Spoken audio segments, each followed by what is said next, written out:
lovely Sunday night. Feeling kind of moved a lot of energy today.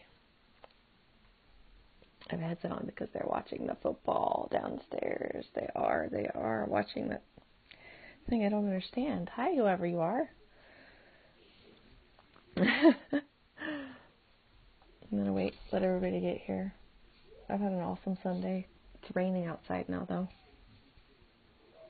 Rain is beautiful, too. It's just we've had a whole lot of it. Hi. Hi, James. The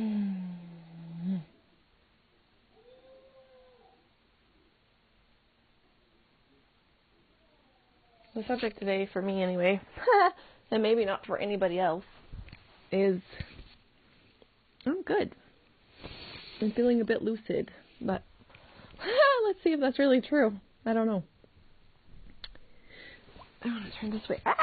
Sorry about that. It's like yanked it out of my way. So, money and emotions. Hi, Yoshi.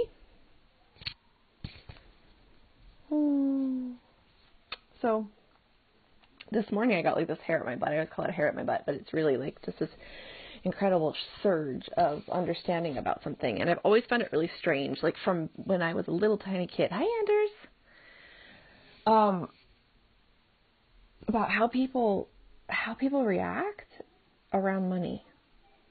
Like, I've always been fascinated by that story. I've always been fascinated by how people can get in such a hoopla or depression, or like one of the people really close to me like gets diarrhea every time she has to pay her bills. And I'm like, what is going on? This is ridiculous. Money is a construct. Money is a myth and a legend. It's and there's all kinds of arguments about how, James, I used to once believe that too. And if we were going to go based upon that assumption, that there were only two emotions, that there's only love and fear, my experience is no, there's only one emotion. There's only one. And fear is included in that. And there's only one, and it's love. If we wanted to talk about our points of view, that would be my point of view. So this whole thing about money and emotions. First, let's talk about the myths and legends, because that's going to be easier to talk about and easier to embrace than the idea of money and emotions. I'm well, thank you. There's so much shit that we absorb as children about money, like, that you don't even notice. Like, honestly, if you really want to go into inquiry about money, go back, take yourself back to a time before you knew what money was, and just sit there for as long as you can and keep sitting there and keep sitting there and keep sitting there. And a lot of shit will be revealed to you. Because before you knew what money was, you understood wealth. Once money became a concept for you and you understood what it was, because people told you what it was and they gave you their views on it, you lost your sense of what true wealth is. Now, money is a part of wealth, but it's like my little pinky fingernail compared to the rest of my body as far as what wealth really is. So what we usually experience, hi Jeff, hi Eric, thanks for being here. What we generally, we treat money like it's everything. So instead of just being the little pinky, nail of my body, it's my entire body, and wealth is just my pinky fingernail. Because we've taken on this belief system around money. And how do you know you've taken a belief system around money? Anytime that you need to spend money, if you contract, and anytime if you get money, you relax.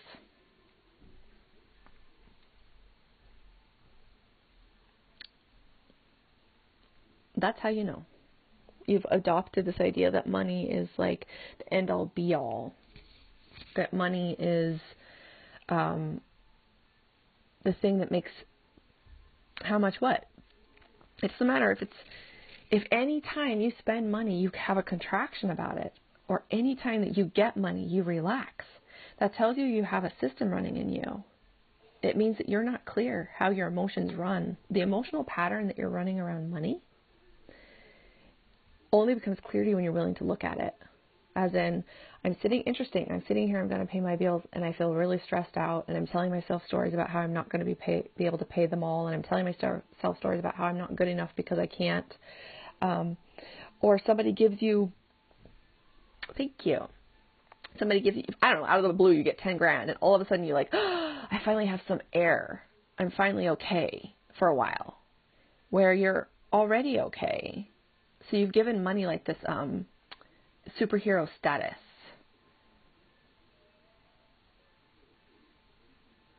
Okay, I don't understand.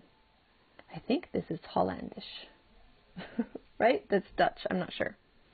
No, I'm not. I've been married for almost 20 years and am passionately in love with my husband. Passionately in love with him. If you can't decipher around money where your emotions are leading your decisions, then you will always be you will be like a slave to money. You'll be a slave to the banks. You'll be a slave to the system. It's okay. I'm not making it wrong. But when you become aware of how your emotions run around money, then you get to like start playing, and it gets really, really fun because you see through the myths and legends of it. And it doesn't become such a hardcore, like, physical thing. Well, good for you, Alex. That's very rare. I mean, I don't either. I don't stress about money. I remember, okay, so I used to totally stress out about money. I gave money, like, glorious celebrity status in my house, you know? And it used to freak me out. We used to fight about it, whatever. And then I remember, like, recognizing my emotions and how they were tied to money, and like, how could that possibly be? Like, why am I giving money such a huge, and not only that, like, I remember being a kid and watching like people stress out about money in my life, living like from a lack place.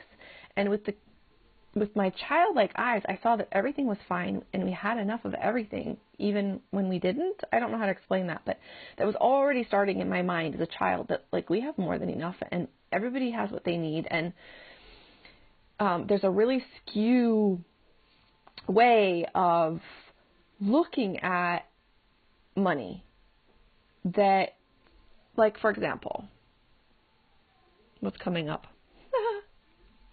No, Artur, you give me money. That's how this works. You give me $10, I give you $20, or something like this.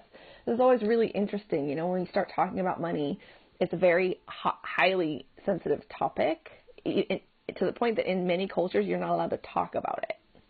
Like, you're not allowed to talk about it. And when you start talking about it, you piss people off. Even if, like, you're just saying, you can walk into the room and say money in some places and everybody has a freaking conniption fit. I'm not very focused. Let's see what's coming.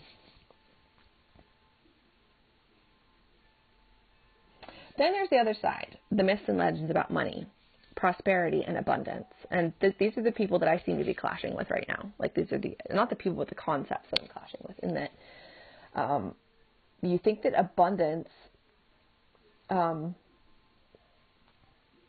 is that really true? You have nothing? As far as I can see, Artur, you are connected to the internet. So something is working for you in your life. And I'm not going to pretend to know what your circumstance is, but these are just things that I notice. These are a lot of things people come up with. I don't have any money, and I don't have this, and I used to be there. I get it. And when I'm emotionally tied to money, I have no freedom at all. At all. So I used to get really freaked out about money. And then I did a lot of work on money and wealth for me. And then I remember getting this $22,000 bill. A bill for $22,000. Which literally, like, a year before that would have put me into such a panic. I probably would have been admitted again, you know, to the hospital for depression before. That's like how much, like, value and weight I gave to money. I remember getting this $20,000 bill. I go, that's interesting, because by that point I had worked through my money, and that the way that I had, like, squished together money and my emotions and my feelings and who I am and what I'm worth. I had completely unraveled that.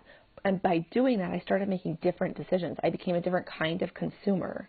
I became a different kind of steward for money. And I'm not going to, like, tell you, like, do a budget or anything like that, although it was a really good idea for me at that point to really do a budget.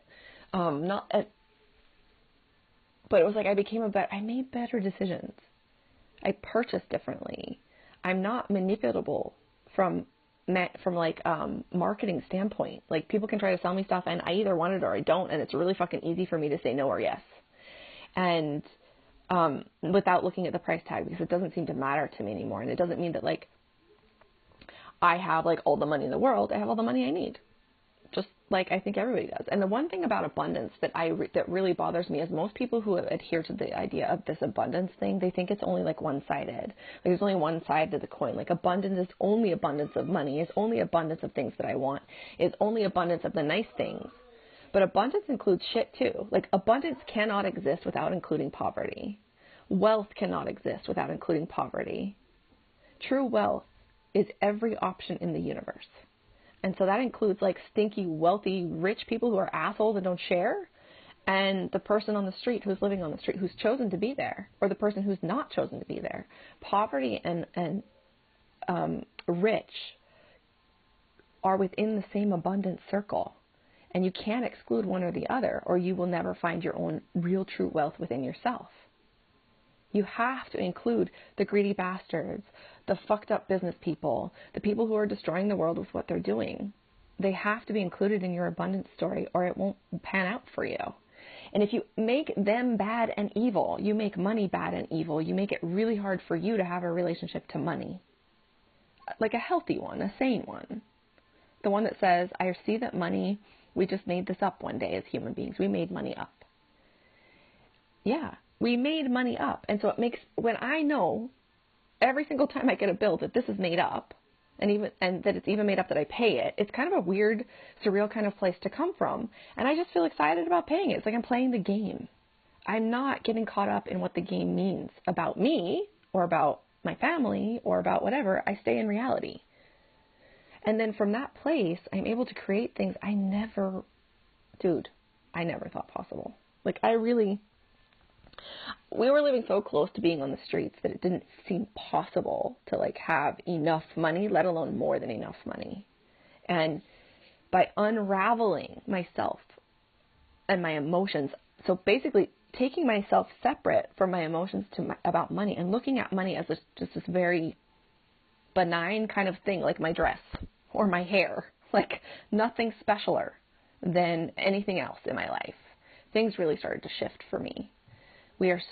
Money is entrenched in emotional baggage, like so deeply entrenched in emotional baggage. And if you're not willing to look at that, you're always going to struggle with having enough money, let alone having more than enough money. And I know people who have more than enough money, socially acceptably, and still feel like they don't have enough, and still feel like they're lacking, and still feel like they're going to die.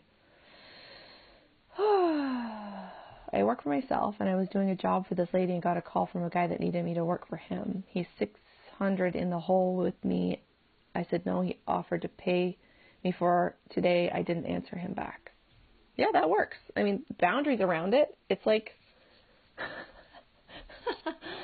oh man, we have so many stories around money. We have stories around money that people should give their work away for free, especially artists or healers of any kind. They have to do their work for free, or they're charlatans or greedy bastards. We have these weird ideas that people should, that we're owed something from other people. We're not. We're not. Like, we're allowed to make up the rules around our money that we want to make up. Money is made up, so you can make up whatever story you want. You don't have to go by the default stories of our cultures and of these ancient ancestry things. Anyway, in the next few years, money as it exists in our paradigm is going to shift. It's going to shift in a big time way. So the more you can let go of like your emotional attachment to money, either way, that it's good or bad, just that it, become to a place of neutrality or a place of like even excitement around playing the game of money, the easier it's going to be for you to transition through this. Like everybody's freaking out about like how the pound went down because of that vote in the UK. And I'm like, it's really not a big deal. It's really not. And then of course people are going to tell me, I've heard this before, that I'm arrogant and who the fuck am I to say this stuff and blah, blah, blah. And like I said, I've been poor before. I have not been able to. I've been there. I've been in that place where I was emotionally totally freaked out and didn't feel like I could survive without, money, and then I learned that I could survive without money. It's not a choice I'm making right now. Like, for instance, living off the grid is a totally viable option today. It's not a choice I'm making today, but if something were to, like, you know, whatever, the apocalypse is coming or whatever it was, I know that I'd be okay. I know that I'd be okay because my my well-being, period, is not connected to money. And so often we have attached our well-being and our, survival to money. And it just is not the case. Funny thing is, he gave me 10 minutes to call him back before I found someone else to do the work. I'm glad he found somebody else to do the work because I wouldn't want to work for somebody who owed me money either. And I don't like owing money either. Let's be clear. Like, you know, you can start talking about, like, I think debt is one of the funniest things ever. I sound like an asshole. I have been badly in debt. Remember that $22,000 bill? I've been in debt. I know what that shit is. But, like, money's made up. And debt is a whole nother level of total fantasy.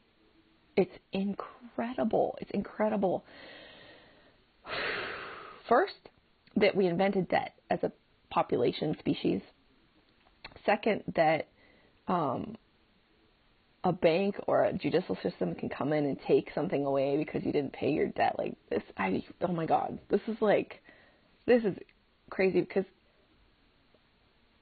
it's just crazy. I don't even know. I don't have words for it today. Hi, Benton. As a body worker, I think it's a little nutty the prices charged for work. The average Joe can't afford massage. Yeah. I think so many of us spiritual folks also have made past life poverty vows that need cleared out too. I agree. Poverty is like, yeah, I agree. The money thing is hard one to come to terms with, as is the money system is sick and full of blood. Hi, Annika. Hi. I would agree with you that the money system is sick, and it is going to rapidly be changing within my lifetime, and I plan to live a long time, but really in a short amount of time. I would say in the next 30 years, the entire way that we do money as a species is going to change. Hi, Amy. Poverty vows. I really like that. Let me think about this. So it is kind of like if you let your emotions run you around money, and it's not, you don't do this on purpose. It's very innocent kind of hypnotization that we go through as children about money. It's like you've taken a poverty vow. It's like, who the fuck am I to have enough money? Right? And then not only that, but think about okay, so first you get all these stories about how it's hard to make money. Money doesn't grow on trees. I don't know. You all know those. We all heard them when we were kids. And then we have the rich people are assholes. Don't ever ask for money. Make sure you earn your own way. I don't know, fucking a bajillion stories. I just got like a headache. That was weird.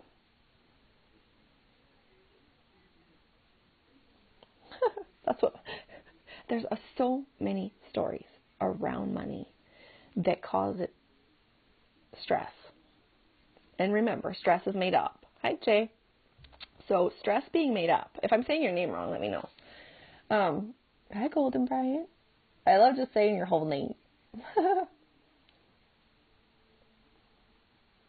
This is not the fierce focused thing I thought it would be.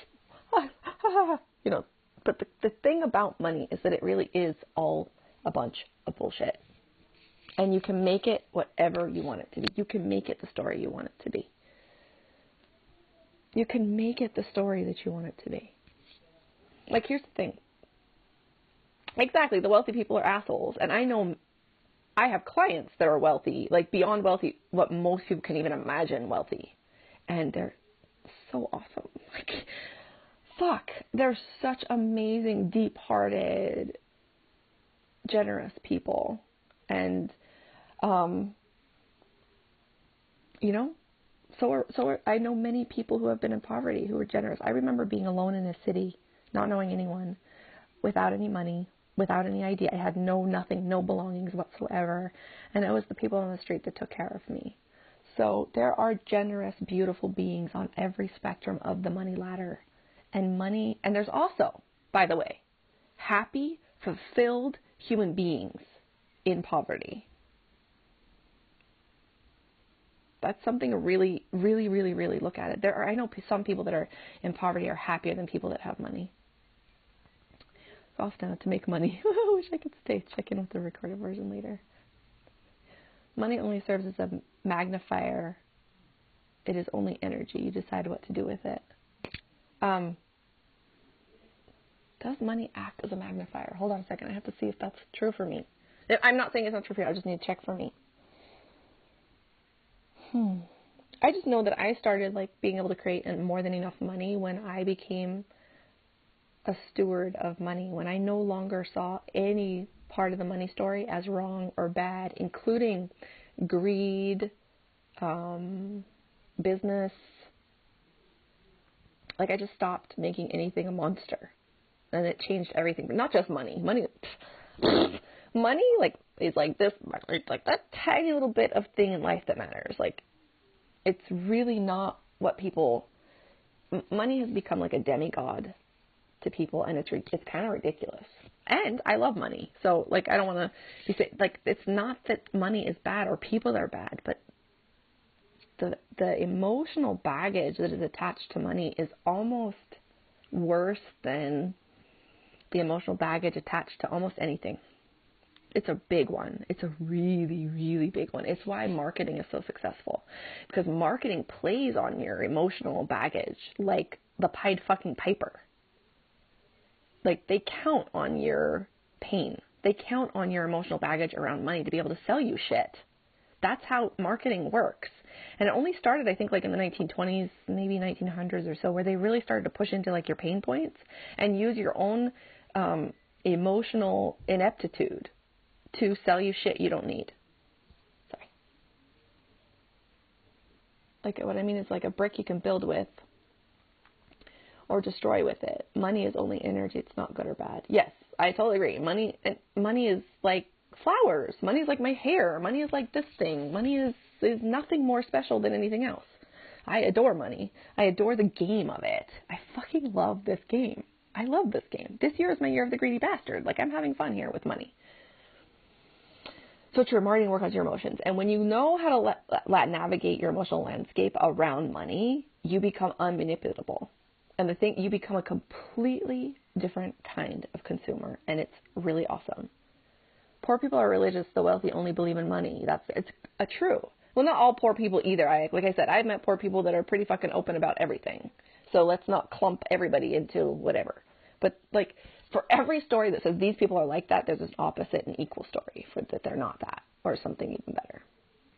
But yeah, there is a religion out there called rich people are assholes and poor people, oh, poor them. Let me feel sorry for them. And like, I remember once I had a discussion with my girlfriend, and she's like, somebody was banging outside the supermarket where she was, and she got irritated and frustrated, and she was mad, and she's like kind of trying to put them down. And it was like, you're only having problems with them begging because you're terrified how you would feel if you were in their shoes, and how you would react, right? What that would mean for you, instead of having some fucking compassion, and not only that, but they have the balls, the fucking courage to sit outside a supermarket and ask for money.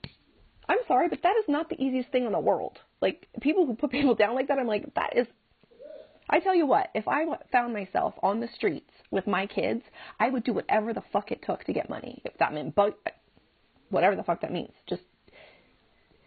we all would. We all want to survive. And so anybody who has to do that or has taken the choice to do that, I respect them and I honor them. Here's the thing.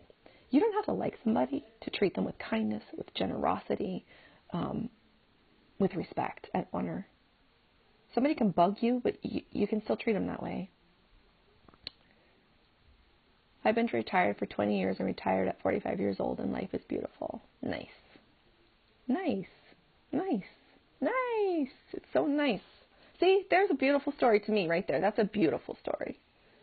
It's like anything that you can imagine is possible, and you don't have to let your emotional contractions around money run your life. And that might mean going out into the woods, fully off the grid, and living in fucking bliss. And that might mean becoming a multi-billionaire. Both of those are equal options. Why does one of them have to be more magical and mystical than the other one? Why does the legend of the rich person or the legend of the poor person, am I trying to say what I said? Why do those have to be like what we hang on to? Why can't we just live our life, like our experience of money? That's all I'm inviting people to do. Live your own experience of money. Don't live your parents or your ancestors or your whatever. Live your own experience of it. Be a kid again about it. Like you didn't worry about whether you were going to have money next week as a kid. You didn't. And I know all the arguments about being an adult and all of that, but whatever. I'm passing through a no money state. Going to be evicted of my flat in 2 months, and everybody around me pushes me to go find a job to survive, but I want to keep going, working on my artistic projects. I absolutely can't go back to slavery. I'm not afraid at all. Good, because your art is fucking phenomenal. Phenomenal. Like, I support that shit. Really. And thank you for your courage, because there's not many people that are willing to step on that and be like, this is what I'm doing and I'm not going back. And that alone is going to set you apart. You just drew like your line in the sand and said, that's it. This is what I'm doing. I love that. I'm fucking fierce. It's awesome. And you know, we get paid in so many ways that aren't money. At least I do in my work. And I have a couple questions. If all of a sudden tomorrow the whole money world fell apart, what would you do? Like really, what would you do? If all of a sudden, let's say that you had $10 in the bank or you had 10 million bucks in the bank and all of a sudden money was useless, what would you do? Like, just have a look. Just play with that. It's for fun, right? We're exploring. And the other one that I love is if you weren't getting paid to do what you're doing as a job right now, would you still do it? I'm really curious. Would you still do it? It's all around us to live like others. Buy this, buy that. Woo, be a hunter. See, when you're solution oriented, you already know like what you're going to do. You're like, I'd be fine. I'd figure this shit out. I'd work with people who figure this shit out. We'd all figure this shit out. We've just been hypnotized. We've been hypnotized with a story about money being omnipotent. It's not. Money is a vehicle. I don't even know what money is, actually, to be honest. I just know that I'm playing the game pretty well right now. How's that?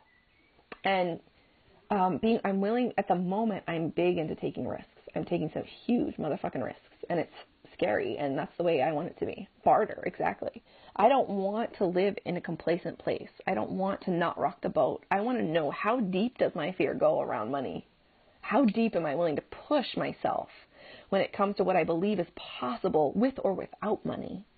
That's my exploration this year. It's why it's called the Year of the Greedy Bastard. Like, I used to be terrified to ask for money. Like, and I don't mean ask for money like, oh, yeah, let me think. Yeah, ask for money. And I've had so much practice in the last 5 years asking for money, like both as a business proposition and like in contractual relationships, and also like just asking for money, like because I needed help because we were so badly in the shitter, and asking for that money, no strings attached, because I'm not guaranteeing I can pay it because I don't know what the fuck is happening in my life. Like I've been in that place. And I remember being terrified. I don't know, I'm terrified now. I ask somebody has the right to say no. Like, it's a game. It's a game. It's like Go Fish. Do you have a 2? No, I don't. Okay. Do you have a 5? No, I don't. Do you have a 7? No, I don't. And you do that for 50 times. And all of a sudden, do you have an 11? Yes, I do. Woohoo! And yay, you win. Like, it's really... it's so simple. It's so simple. Yes, I have no shame. Thank you, God, John. Somebody else living without shame. And the thing is, because I'm out there, I wrote a stuff to ask for money to help me with my project. It's not terrifying at all. No shame. Yes. See, here's the theme. When you undo your bullshit stories around money that you believe, you start living without shame, which means you start living like a free human being, which means you start doing actually what you want to do, which means you actually have higher potential to earn the money you think you need. Boom. That was a download right there.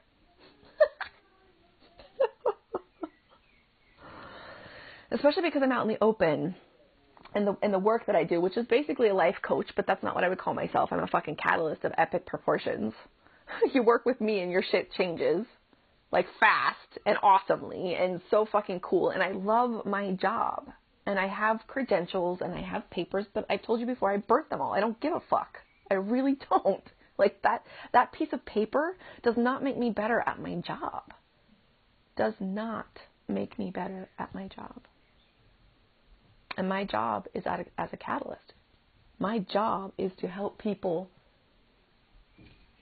recognize their own love, and when they do that, they live without shame. You live without shame, blame, and guilt, and your entire life, everything you ever wanted is possible. You live without blame, shame, and guilt, you actually can figure out what you want. Like if you have blame, shame, and guilt, and you ask yourself, sweetheart, what do you really want right now? What do you want to do? You can't even tell, because blame, shame, and guilt will come in before that. You'll hit a wall. It will just be a blank fucking wall. It would be like, oh, I don't know what I want. Of course you don't know what you want, because you've been telling yourself what you can and can't have all your life. You've been telling, I can't have that, I can't have that. Normally, if somebody's really deep in their shit, if I ask, what do you want? The first thing, and it happens to me still to this day, so like I'm not like above any of this shit. The first thing that happens is your mind starts to tell you what you don't want. Like, what do you want in your business? Well, I don't want this. I don't want people talking to me like this. I don't want to have to sell. I don't want to have to market, blah, blah, blah, blah, blah. No, that's what you wanted, right? Because we've been so used to telling ourselves what I don't want. So when you can navigate your emotionality around money, you become freer to really do what it is that you want. And you might notice that you need a lot less money than you think you do. I'm not ruled by sin, shame, or guilt. See, this seems to be a correlating thing. I'm so glad. I love having these conversations with you people. It's a correlating thing to be so on purpose in your life.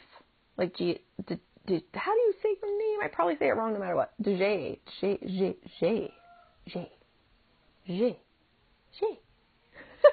And her art.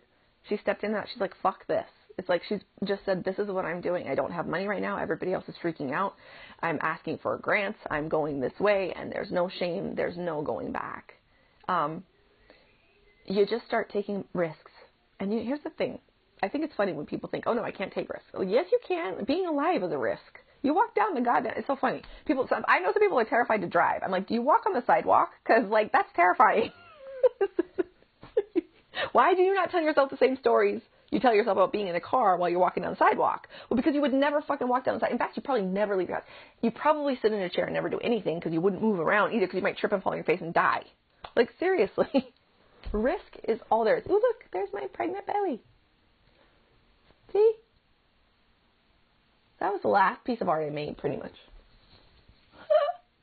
That was 7.5 years ago. Yeah.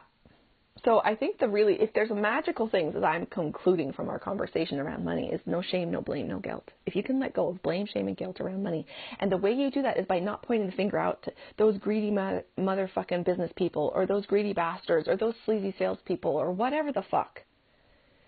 If you're pointing down money in any way, shape, or form, you're going to have a hard time having money in your life. And if you make money, you will have a hard time holding on to it. Not that I ever want to hold on to money. What fun would that be?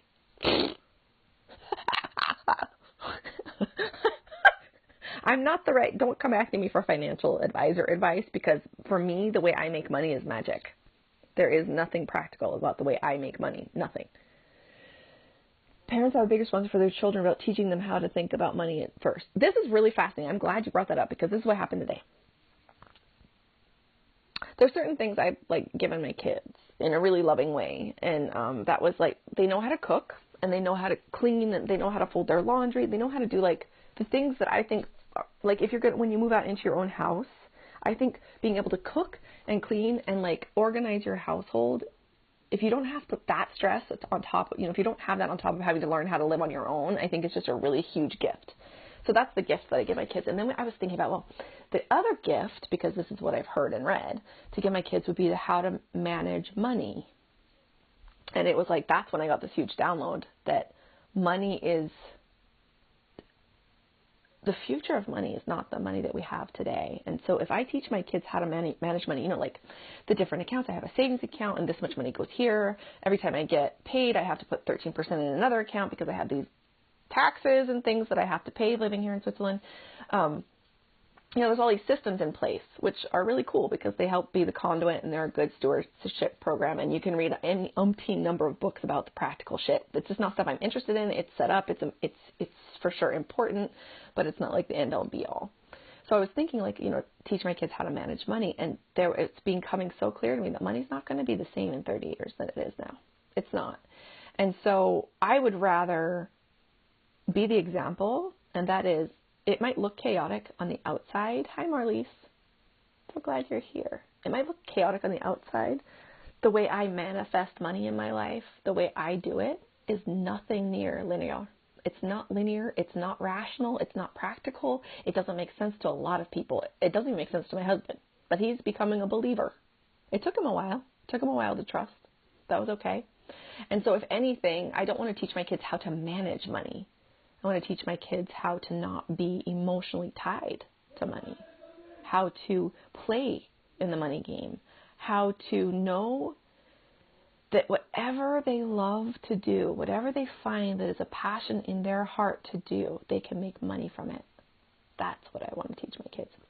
If they even want to be taught it, I don't know. That remains to be seen. If they're open to it, that's what I want to talk to them about. And my kids know. My kids know because they watch me. They know. They know that mom makes money in a really strange way. So I don't make it in a straightforward way. I would say 90% of the clients that come to me, like private clients that put 25 grand on the table to work with me for a year, have known me very little. Like, they don't have a lot of exposure to me. Like, I meet them and like 5 days later on Facebook, like they friend me on Facebook and like 5 days later they're a client. So I didn't even have a chance to market to them. I didn't even have a chance to show them who I am. I didn't even have a chance to what is that fucking thing from marketing? And I have a huge marketing background. Come on, Shanti. Like, know, and trust. They never even had that opportunity to like, know, and trust me. We had a session and they became a client. And that's kind of how it works. I want to fill a group. I start talking about it. I get fucking excited about it because I want to be in that group. It's magic to me. But I think the reason I'm able to do it this way is because I have let go of all blame, shame, and guilt around money. I have looked at the myths and legends of money. I have looked at the dark underbelly of money, like real dark. Like, I've looked at it, and I looked right at it, and I accept it. I accept it as a part of the abundance package. Abundance doesn't mean just an abundance of the good stuff. Abundance is everything. Abundance of bullshit, abundance of war, abundance of violence, abundance of everything. And if you only limit yourself to accepting and wanting to experience the positive part of abundance, it's a flimsy, whimsy little thing that's going to run the fuck away from you all the time. Hi, Louise. It is dark. Corruption, the mafia, cartels, governments, systems, school systems, all that shit, all of it. The dark underbelly of money has to be fully accepted. It has to be fully breathed in and breathed out and just accepted for its existence. If I'm trying to fight the system, I will never win. I have to come outside of the system to get anything done. Within the system, there's no space anymore. The old systems, you cannot be inside an old system and, I want to say renovate it, rejuvenate it, or make it like survive. Stepping out is where you start to thrive. When you step out of that fucking paradigm where you are no longer manipulated into like needing face cream. I'm not saying you shouldn't get face cream. I fucking love my face cream. I love the way it feels when I put it on my face. I like that it's vegan and non-animal attacking or whatever. But do I need it? Fuck no. Could I live without it? Hell yes. Am I ugly? No. Am I getting old? Am I getting wrinkles? Maybe. I don't give a shit. I like face cream. And I make sure that I buy something that feels like it's with integrity to me, not because the manufacturer has told me I need it. Like, you become unmanipulatable. I buy clothes I think are comfortable, and I do my damn fucking best to make sure that it's not made in China or India or Bangladesh or anywhere where it's child labor or people are being paid like nothing, like a cent to make my clothes. I do the best I can from where I'm at. But I'm not trending. I'm not buying my clothes because the trends tell me I should. Neither do my children, actually. And I do the very best that I can from the place that I am. Could I do better? Absolutely. And I do better and better every day. I had enough money to shop all the time, I got bored real fast. Well, good for you. Thank God. Because there's people that don't get bored and they try to shop to fill themselves up. There's another legend. You know, if I have stuff, I'll be happy. That was the thing. When I left blame, shame, and guilt around money, I realized I didn't need what I thought I needed. Like, at all. Like, at all. And then I realized that even though I had enough, I could still have more, and it's okay. It's okay to want more. And I'm not a greedy fucker for it. And I'm very okay with my greedy bastard. The sweet greedy bastard in me who doesn't want to share, who wants it all for herself, who, let's see, where are you, greedy bastard? Come up, let's have a talk with the people.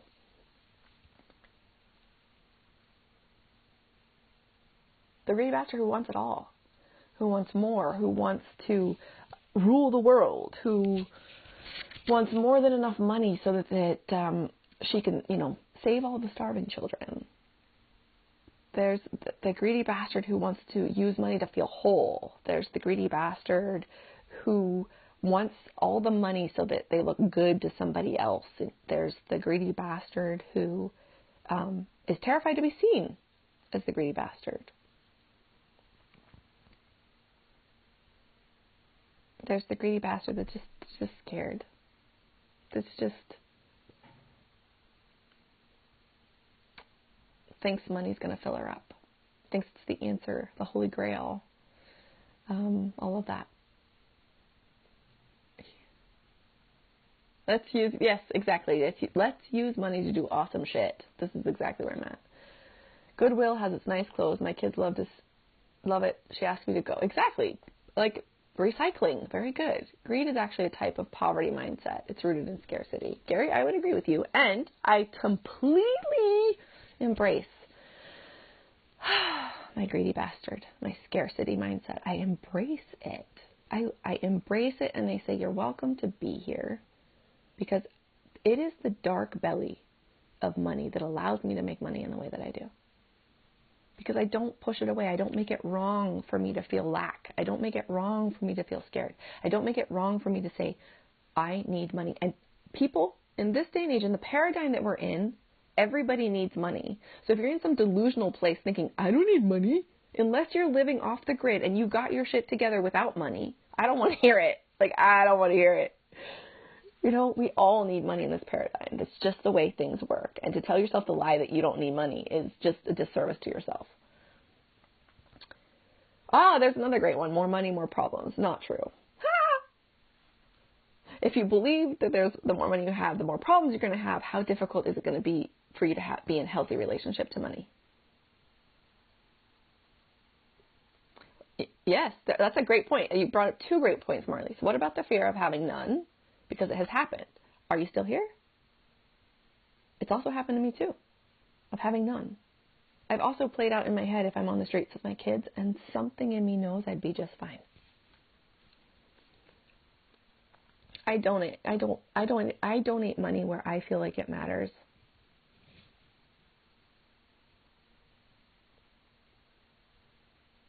I will not be in one tonight or tomorrow. In one what? In a Goodwill?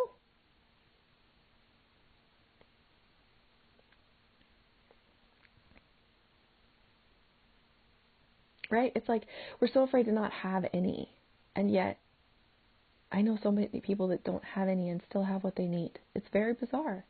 And it's like, the fear of having none is the fear that, like, you wouldn't be able to, in a bad relationship to money, Nicholas? I'm sorry, I'm not following you. The fear of not having any is the fear that, like, we won't get what we need and we won't be taken care of. And that's just not what I see in the world. Money leads people, emotional attachment to money is what leads to the weird ass fucking money decisions people make.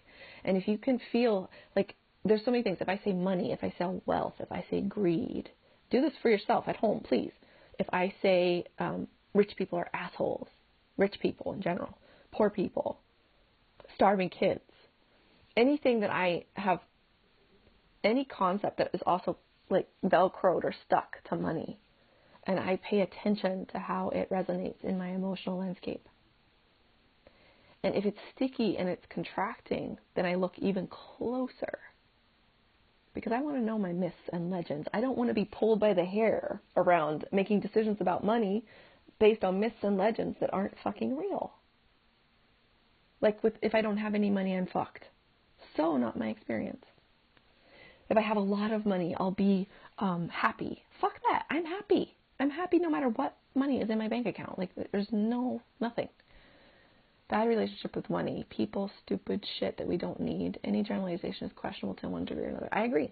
And so I just want to go by my own experience. So what I did was I dissected the money story in my lived, Shanti right now, 40 years old experience. Well, I was 35 when I started, but looking at the story. What is my experience? Not what I've been told is my experience. Not what I'm told daily if I were to like listen to the news or read the newspaper. But yes, exactly. We just talked about that, Gary. Rich people are assholes and poor people are noble are two sides of the same misconception of money mindsets. Exactly. Exactly. And they also are both riddled with guilt, blame, and shame. So rich people are assholes, guilt, blame, shaming them. And poor people are noble. Isn't that also guilt, blame, and shame? Have a look at it. It's how it feels to me. So get it what it is. Money is whatever you say it is. I hate that. It's like such a cliche, but it's true. I'd rather just experience money without blame, shame, or guilt, with as little story around it as I possibly can. That's how I want to experience money, with as little story around it as I possibly can. It's like, right now, making money is kind of a game to me. It's like, let's see, is this possible? And I give myself the freedom to be seen however I want. Like, I just took a big ass risk. I have a free group on Facebook, and I decided to make it a membership thing and be there. And what happened was, I loved this group, and I wasn't showing up. I kept like hesitating to show up fully because it takes a lot of time. There's 250 people in there. And I was sitting this morning, I was like, I'm going to make it a membership group. People pay monthly to be a part of that group. It's a huge risk. Everybody might leave. I might not make any money whatsoever. And I have to take that risk. I have to blow this thing out. I'm willing to risk that. I'm willing to, the thing is, I give a lot of stuff away for free on my profile page here. I don't know how many videos there are here. I have no clue, but there's a lot. And I give everything pretty much away. And so this group, I just want to make it, I want to see what happens. And if it completely implodes, guess what? I'm okay with that because I don't need it to work out for me. I don't need that money to work out for me. I can just play. And the money I need to fill my refrigerator will come from somewhere else. And I totally trust that. Nobility is nothing other than doing what's right often. And what is right? What is right? Who gets to decide that? No, a money risk. And a risk of looking like an asshole. A risk of looking like a greedy bastard. A risk of putting myself in a shitty position professionally or some other bullcrap. However, whatever it looks like.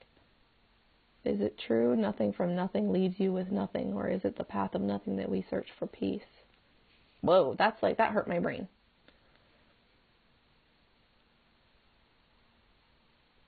I like Steve Chandler and Dan Millman's thoughts around money. It's just a store of energy. For me, money is nothing, like I said this many times in this call, it's nothing different than my hair or my glasses or my skin or flowers or the bed or the sheet behind me on the wall or the lights or you or me. Oh, there was such a great, I got to go find a meditation that I was doing that just came spontaneous to me that was, I am money. I am money. And when I got that, I'm like, oh my God, I am money. That's a myth and a legend that I am willing to carry with me till I die. I am money, and that means that I'm fine wherever I go. I am money. I am money. That's my favorite money meditation. I don't like thinking too much about it. It felt like a big, okay. If I'm nothing, then I'm everything, which includes money.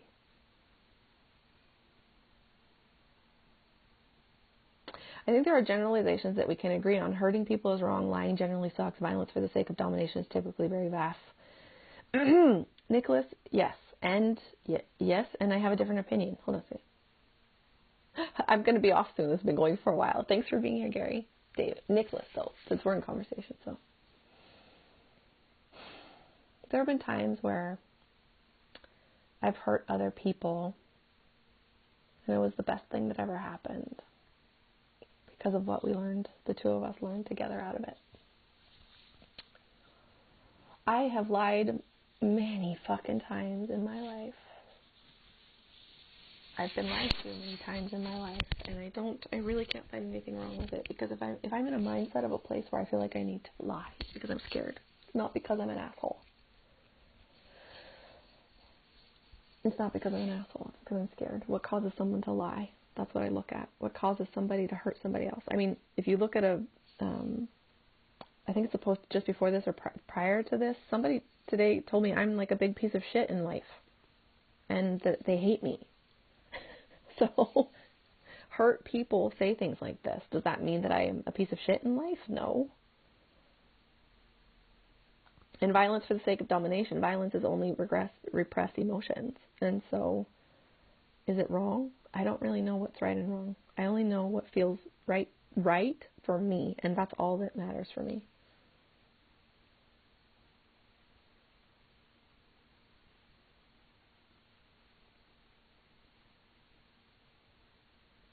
I have no idea what just happened. One question, do you need to use so many cuss words? Oh, yeah, I do. That just happens to be who I am. That just happens to be the way that I express. I went through like a year and a half of trying very hard to not cuss, and it just didn't fit me very well. And if you want to think that I'm a sociopath and that makes you feel somehow less separate to me, then go for it. Like, I'm okay with however you see me. I don't have to change so you're not uncomfortable with something. And you don't have to listen to me at all. You don't even have to be here if you don't like the language that I use. I only know what's right if it's right for me. That's a dangerous line. Nicholas, I don't agree. I don't think I'm dangerous at all. At all. I think I'm actually one of the most gentle, kind human beings. I love fucking fiercely. And I don't find myself dangerous in any way, shape, or form.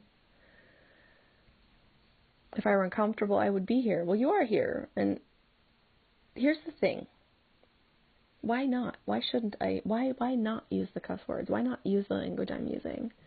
Like, if that's the feedback you're giving to me, then that tells me that something is bothering you. Something about me and the way I express is not okay for you. Otherwise, why would you ask me the question? And I've just gotten so much feedback the last few days, so I might be completely overreacting to you, completely reacting out of like a really like aggravated place.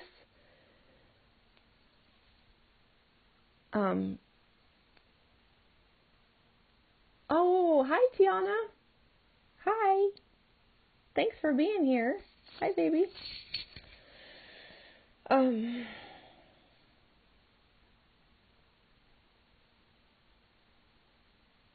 You think I should make t-shirts that say I fucking love fucking? Well, that then means something else. I would make a t-shirt that says I love the word fuck in no time. But what you just wrote was not something I would make a t-shirt of and walk around with. But I would wear a t-shirt that said I love fuck. For sure. Children! I shouldn't cuss in front of children. I'm sure I got 4 kids. I'm not really the right person to be talking to about bad language. Really not. Like, and the thing is, I don't see cussing as bad. I don't connotate a single word as being bad. And there's something fierce coming up for me, Nicholas, if you really want to know. And that is, in the last couple of weeks, I've been getting a lot of feedback about what's wrong with me and what I need to fix so that other people could be comfortable with me. And I'd rather, really honestly, just be myself, and that's okay with you, or it's not. And if it's not okay with you, then you're free to go.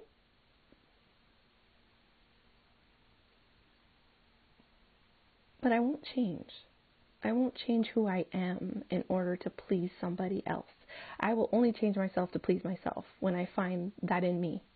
So that's just how I roll.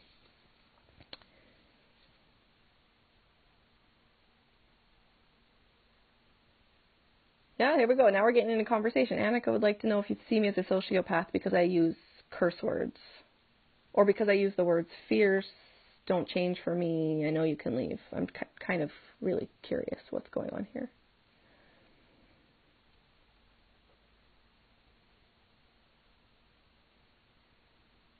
I mean, Nicholas, we're all here. We're all absolutely present to you right now. What exactly do you need to know?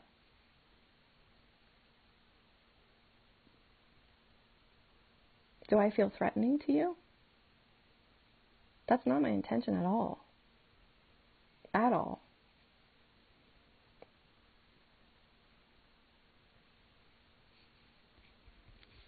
Oh, no, we're not wasting time. He matters too. He matters too. He matters so much. He has my full attention.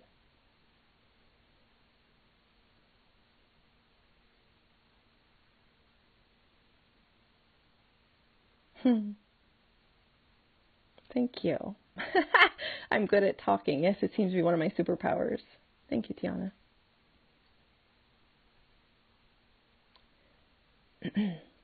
I don't know what savvy means, but okay. And you're welcome to stay, but I don't think that I don't know any human being who wants to be told who and what they should be. She's beautiful. Tell her she types really well. I don't know a single, actually I don't even know a single kid who's like, yeah, okay, I'll be who you want me to be, because that feels really good to me, to be whoever you need me to be so that you feel better with me being the way I am. I don't know any human being who likes to be judged or feel hurt. Thank you, Marlies. I feel really protective of me too. And we'll have to see what happens with Nicholas. We'll have to see. I'm open right now. I'm open because this is my burning ground. I won't back down from being who I am. Oh, did you go look it up? Okay, so Annika looked up the word. I didn't. Interesting. A sociopath is a person that is unempathetic, and I don't see how that applies to her. I don't think so either. Here it comes.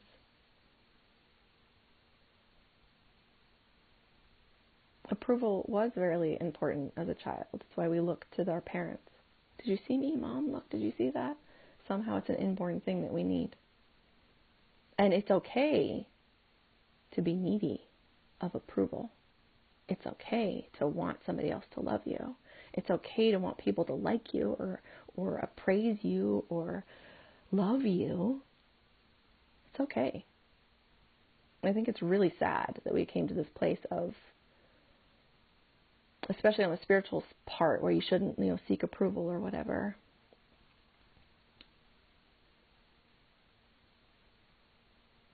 I just know that I've gotten reactions from other men similar to your reactions, Nicholas, and I'm super curious about it. Sort of. On one side, if I'm honest, I'm getting bored with it now. And on another, I don't know what's going on, because I don't feel like I'm attacking you or that I'm a sociopath. Although I can find places in me where I kind of feel like a sociopath, for sure. And I think we all do. I would embrace my sociopathicness. I embrace it. I embrace my dangerous self, whatever that is. I'm okay with being me. Totally okay. And I understand that can be really, really fucking strange to people. Really strange.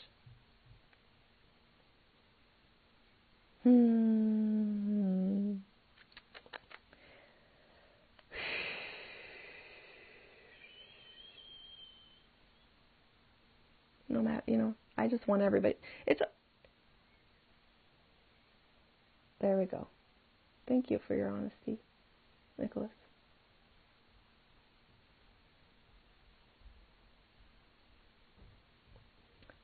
I don't know about that. I think I do all the vibes here. I'm not excluding negative vibes from my experience. No, Nicholas, don't ask my people to leave. I haven't asked you to leave. I said you could go if you wanted to, but don't, she's okay. And it's okay that people are wanting to support me as well. I don't feel in danger, and you're braver than I am. But now this is what I feel is happening, is that I'm scary. I'm clear, and I won't be,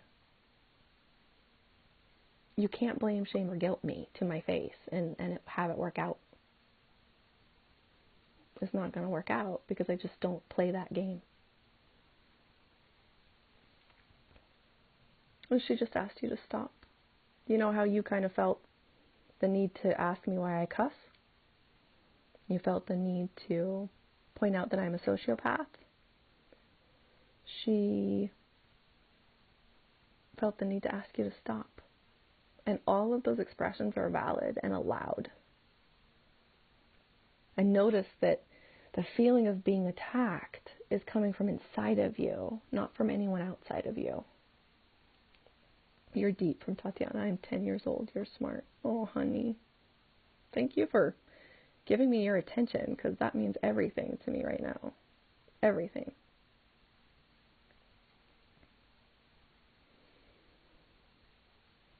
You know, I think it's really interesting that when we judge or give a certain kind of feedback to someone that is not really from a pure intentional place, that we're so shocked that we get the reaction that we do. We're so, wait a second, why are you attacking me? Well, because you're saying things. Your attack was in the words asking me why I cussed, telling me I'm a sociopath for the way that I'm expressing myself. And so then to feel attacked when somebody says, hey, please stop. I don't feel a need. I am no shrink. I cannot actually judge your psychiatric state. It was flippant and far from real. My psychiatric state is flippant and far from real. I'm just curious. I don't want to misunderstand what you're saying. So could you clarify that? You're no shrink, and I actually judge your psychiatric state. It was flippant and far from real. What you said was flippant and far from real, or my state of being is flippant and far from real. Could you clarify that, please?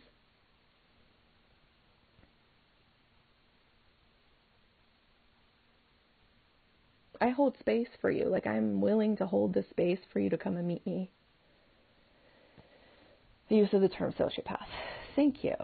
Thank you. I would agree with you that it was flippant and far out. I would agree. And the thing is, if you were sitting, this is what I know about people who react to me this way, Nicholas, is that if you were sitting at my table, if you were sitting here in my room with me, if you were sitting at my table with me and my kids and my husband, or even if we went for a coffee at a cafe, you would never treat me that way. You would never say those things to my face, because that's not what we are not like that. The truth is, you want to connect. What I am is a weird ass motherfucking anomaly to you. How I express myself is so off the radar of what the box is that it freaks people out. Really, you've never met me face to face. We would sit down at a cafe and you would tell me that I'm a psychopath or sociopath. Sorry, I completely switched that. Would you do that? I mean, really, I really can't believe that that's what you would do. That's the first way that we've introduced each other. This is our very first conversation together, and you would tell me I'm a sociopath? Tell me I cuss too much? Tell me I'm unacceptable? I don't think you would. And maybe I'm wrong.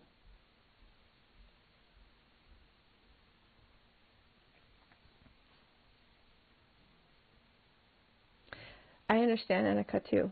It's very uncomfortable. It's very uncomfortable, and I just honor you for staying in it.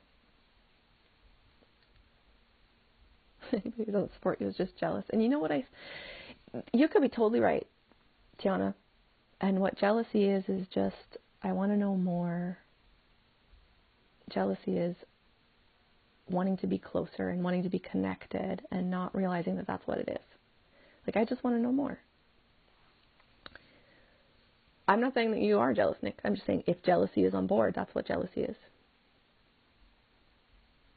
You said that you were not sincere. Now we're running in circles, Joseph. But thank you for coming around and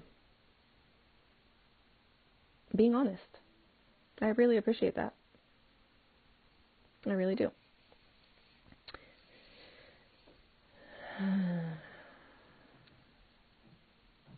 I don't know how you would react to me. It was a flippant remark. It was. And if I was in any other state, if I was not fully fucking solid in who I am, what you just said to me would have been incredibly painful and incredibly hurtful. And I know, I hope I know, that you wouldn't do that on purpose. Preach, exactly. And that's the fierceness I'm talking about. The fierceness that says to me inside, Nicholas is not trying to hurt you.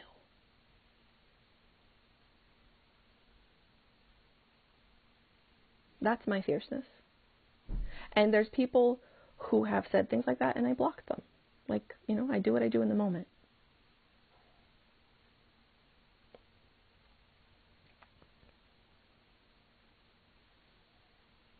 I accept your apology.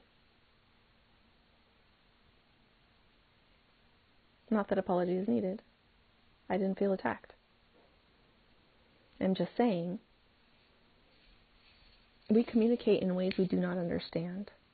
And again, if I was not fully, totally just loving myself at such a deep level, what you said could have been very, very painful for me. I stand in my own truth of who I am. I will not be blamed, shamed, and guilt by myself from inside of myself, and I won't be blamed, shamed, and guilted from the outside. And I believe that we are all truly good people with good intentions. I don't care how fucked up you are, how shitty your childhood was, what you're going through in your life. You would not attack and be mean to another person if you weren't having a misunderstanding.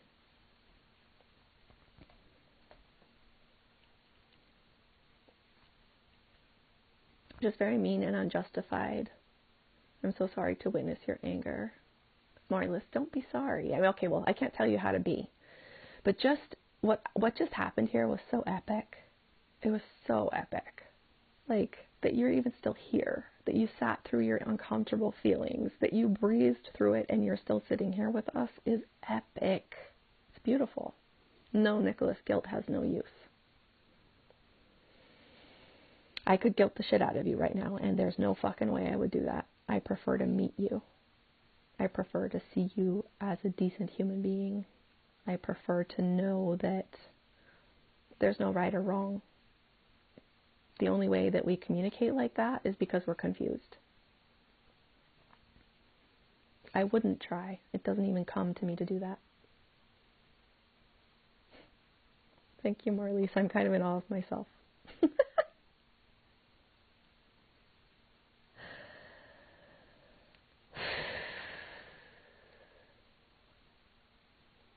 And this is like, yes, welcome to the club, dude. So many of us are confused. What you're witnessing here, in my opinion, and I could be full of shit, is clarity. This is clarity. And there are plenty of people who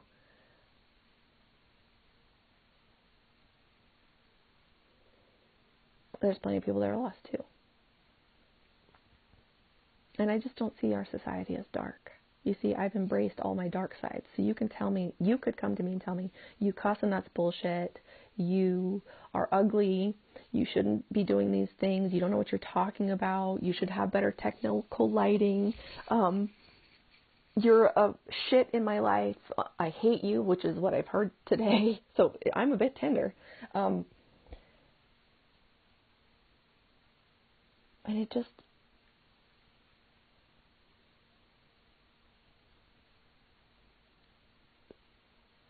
I don't know where that was going, but like, if somebody has to not like me, let it be somebody else, because it won't be me.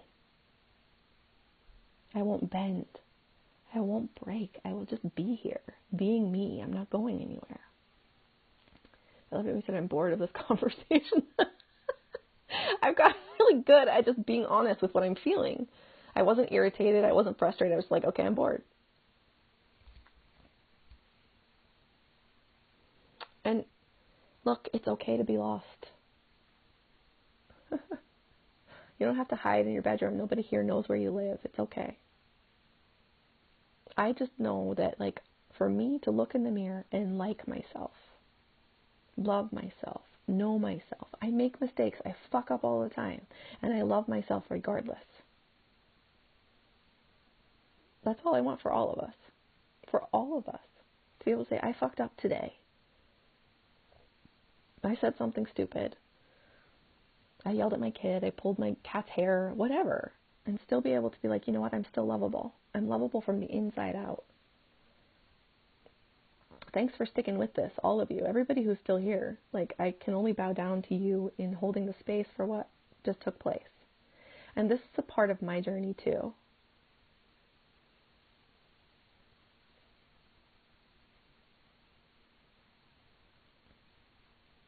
Thank you, Elise. Thank you.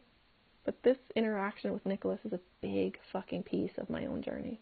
It's huge for me. Huge. Nicholas, sweetheart, envy just means, yep, I dislike myself and it leaks out. And so the fact that I'm even in your sphere of influence, meaning that you're here on this call, means that what you see in me, the thing that you envy, you also possess. It's inside of you. The reason I disgust you or am repulsive to you is because you want more of that love. That's how this shit works.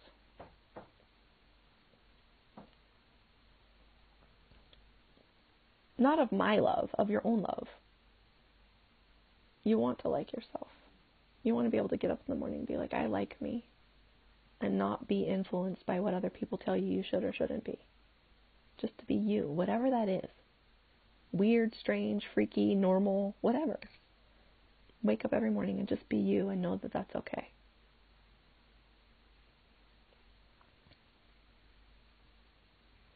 I've been hearing that a lot from people. I have no potential to forget it. You know what? If I sat on my couch for the rest of my life, I just sat the fuck on my couch. I have 4 kids, by the way, and we have 2 businesses, and I'm married, and it's awesome.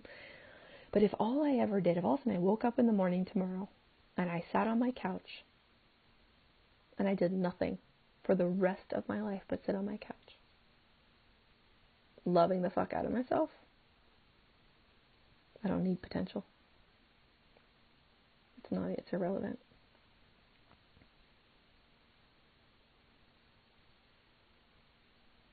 It's irrelevant. I don't need potential. I dropped everything in my life and did everything and put myself as a priority to love myself. There's a lot of work behind what you're seeing sitting in front of you right now. This is not like something I snapped my fingers or it was handed to me on a silver platter. I had to work for this. I had to dig deep. I had to integrate. I had to go to the darkest places any fucking human being can imagine in order to come out like this as myself. No apologies. It wasn't handed to me. And my work in the world is sharing what I have learned, sharing what I've been through, and is never denying the darkness, ever, ever, ever, ever. And what I would offer you, Nicholas, and I don't mean this to be mean at all. Like, I'm saying this in the utmost kindness that I could find, is in the current place that you're at, I will only aggravate you. And if you're willing to open up a little bit, then I might be able to touch you. But if you're not, it would be to your best benefit to kind of get as far away from me as you can.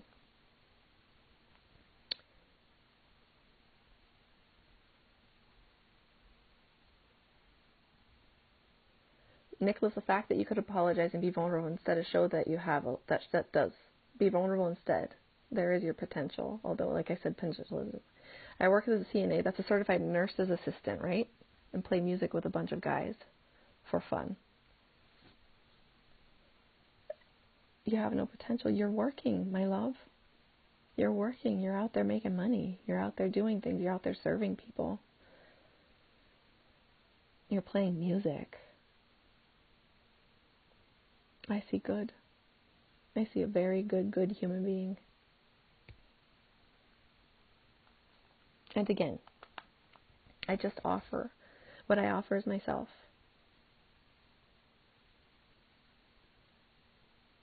Well, it seems to me like you're making a list of your potentials right now.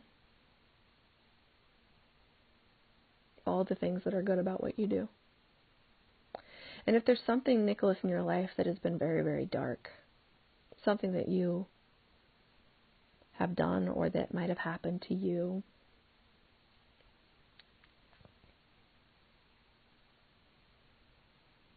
that keeps you kind of feeling like you're in your own prison, that thing that dark thing that's kind of sucking all your energy and the life out of you, it's okay. And I'm not saying that it's like wonderful and awesome and you should like run down the street in joy and whatever, but whatever's happened to you, whatever you have done, you are loved and lovable, and there's nothing you can ever do to not be loved. And it's all coming from the inside. And I don't ask you to believe me. It's what I discovered within myself, that there was no amount of things that I could do that were shitty. Like horrible, awful, nasty things that I did, horrible, awful, nasty things that were done to me. None of it could touch how lovable I am. Just exactly as I am, without having to change anything. I can only offer you that.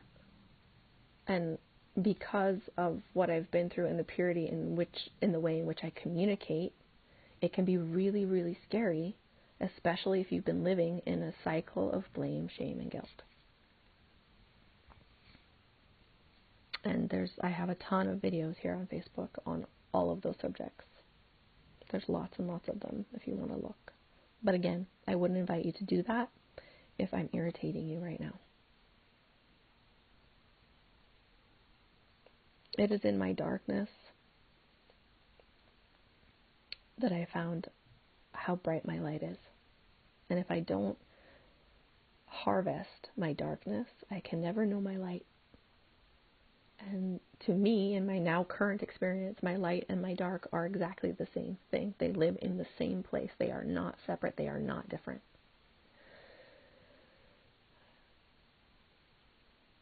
Why do I feel the need to resolve other people's conflicts? It doesn't feel good. It doesn't. This is what this conversation right now, Annika, is doing. It's allowing you to sit here and be like, I don't have to actually fix this. Thank you, Shani, for doing the hard work. You speak to me on such a deep level. I'm absolutely in love with you. Thank you, honey. I love you too. I'm glad you're here. Abuse, brutalized, home invasion left me with the TBI and inability to accept kindness, even though I am reliant on the kindness of others. So it sounds like you are accepting kindness. You just tell yourself you can't.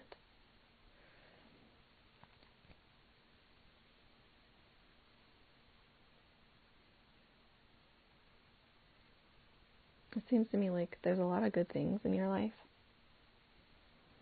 and you're just looking at them from a certain perspective that doesn't let you see that. I mean, in the same situation, same there, like, you know, my inability to accept kindness, even though I am reliant on the kindness of strangers. There's your paradox right there. It's fascinating. And here's the thing, there's nothing to be fixed.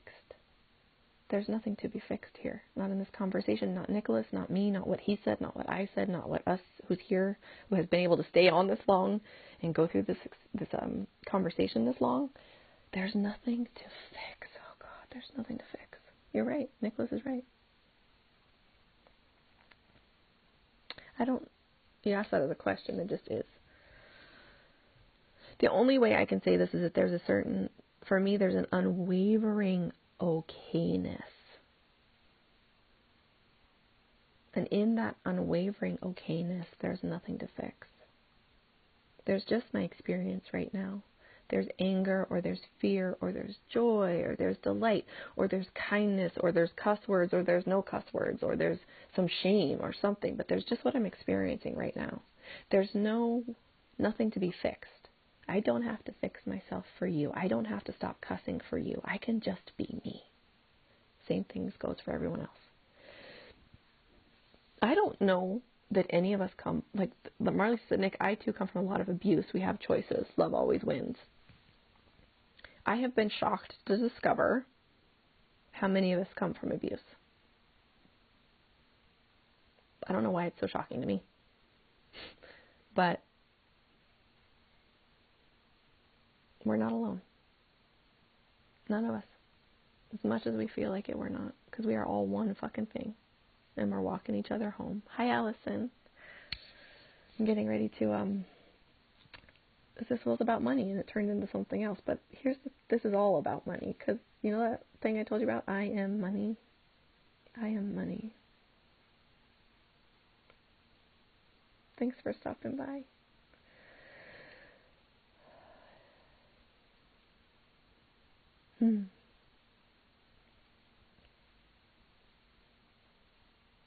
I'm done now. And I wish you all, like, a beautiful rest of your Sunday. And just thank you for your brave, courageous beingness, for staying with what just went down, for being here. Really, really, that was some epic shit. And thank you, Nicholas, for showing up. Bye, my love.